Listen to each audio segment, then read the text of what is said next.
Assalamualaikum warahmatullahi wabarakatuh. Kembali lagi dengan saya Putri Tasya Mukodongan. Saya dari Prodi Psikologi Islam. Kali ini saya akan membuat video vlog liputan mengenai 20 penggunaan bahasa Indonesia yang tidak sesuai dengan kaidah. Jadi guys, kata yang pertama itu adalah kata makang dan juga makan. Yang seharus penggunaan bahasa Indonesia yang tepat itu adalah kata makan. Ini juga sering saya temui dalam kehidupan sehari-hari saya.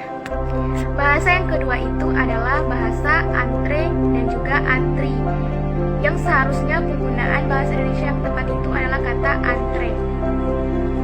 Ini juga sering saya temui di depan umum pada saat mengantri di puskesmas dan juga di tempat-tempat yang lain. Bahasa yang ketiga itu adalah bahasa nasihat dan juga nasihat.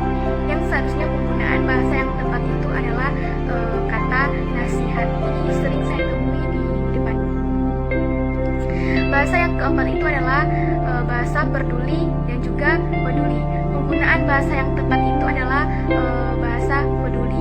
Ini juga sering saya temui dalam kehidupan sehari-hari saya. Selanjutnya adalah bahasa aktivitas guys. Dan juga aktivitas itu V. Jadi penggunaan bahasa Indonesia yang sebenarnya itu adalah aktivitas yang punya V. Ini juga sering saya temui pada saat saya membaca novel dan lain sebagainya. Bahasa yang keenam itu adalah bahasa praktek dan juga praktik.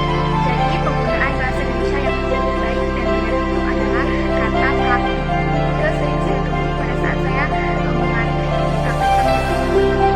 Selanjutnya bahasa yang ketujuh resiko dan juga risiko. Ini juga penggunaan bahasa yang sesuai dengan kaidah. Jadi penggunaan bahasa Indonesia itu adalah kata risiko. Ini sering saya temui di depan-depan. Bahasa yang kedelapan itu adalah analisa dan juga analisis. Ini penggunaan bahasa analisa yang tidak sesuai dengan undang-undang. Jadi penggunaan bahasa yang tepat itu adalah kata analisis. Ini sering saya temui di depan-depan umum. Selanjutnya bahasa silahkan dan juga silakan. Ini juga bahasa yang tidak sesuai dengan penggunaan bahasa Indonesia. Jadi bahasa Indonesia yang benar itu adalah kata silakan dan bukan silahkan. Ini juga sering saya temui pada saat saya membaca karya tulis ilmiah. Selanjutnya adalah kata ubah dan juga rubah. Kata rubah ini penggunaan bahasa yang tidak sesuai dengan kaidah-kaidah bahasa Indonesia. Jadi penggunaan bahasa yang tepat itu adalah bahasa ubah. Ini sering saya temui di depan-depan umum. Ada juga bahasa sekedar dan juga sekadar. Jadi penggunaan bahasa Indonesia yang tepat itu adalah kata sekadar. Ini juga sering saya temui dalam kehidupan sehari-hari saya. Dan kata selanjutnya itu adalah kata pencinta dan juga pecinta itu beda. Jadi penggunaan bahasa Indonesia yang paling tepat dan benar itu adalah kata bahasa pecinta. Dan itu juga sering saya temui di depan-depan umum dalam bermasyarakat. Selanjutnya itu bahasa yang ke-13, penemuan yang lainnya seperti penemuan di sekolah-sekolah menulis ucapan selamat datang dengan bahasa asing yaitu welcome. Ini adalah salah satu penggunaan bahasa Indonesia yang tidak sesuai dengan peraturan undang-undang.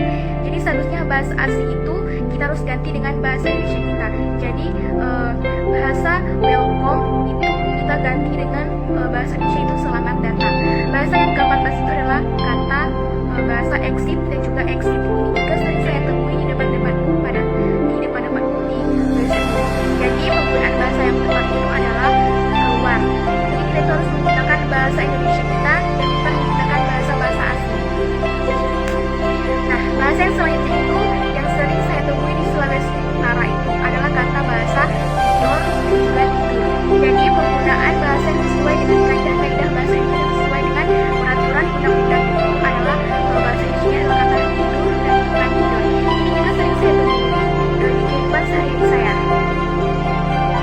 Selanjutnya adalah penggunaan bahasa kemana dan juga kamana. Ini adalah penggunaan bahasa kamana itu yang tidak sesuai dengan peraturan undang-undang. Jadi penggunaan bahasa yang benar dan tepat itu adalah kemana. Ini juga sering saya temui di depan-depan umum. Bahasa yang selanjutnya adalah bahasa lemari dan juga lamari. Dan penggunaan bahasa yang tepat itu adalah bahasa lemari. ini juga bahasa-bahasa yang juga sering saya temui di Sulawesi Utara yang tidak sesuai dengan peraturan undang-undang. Selanjutnya adalah bahasa tertawa dan juga tatawa. Ini penggunaan bahasa yang baik dan benar itu adalah tertawa. Ini bahasa tatawa itu adalah bahasa yang tidak sesuai dengan kaidah-kaidah atau peraturan undang-undang. Selanjutnya ada kata hidup dan juga hidup. Jadi penggunaan bahasa Indonesia yang benar itu adalah hidup dan bukan hidup. Karena bahasa hidup ini itu bahasa yang tidak sesuai dengan peraturan undang-undang. Selanjutnya yang terakhir adalah bahasa celana dan juga celana. Jadi kata celana ini adalah bahasa yang tidak sesuai dengan undang-undang nomor 24 tahun 2009 dan juga Perpres nomor 63 tahun 2019. Jadi penggunaan bahasa Indonesia yang baik itu adalah bahasa celana. Jadi menurut saya itu penggunaan bahasa Indonesia yang baik dan benar itu kita harus menetapkannya karena dalam sesuai peraturan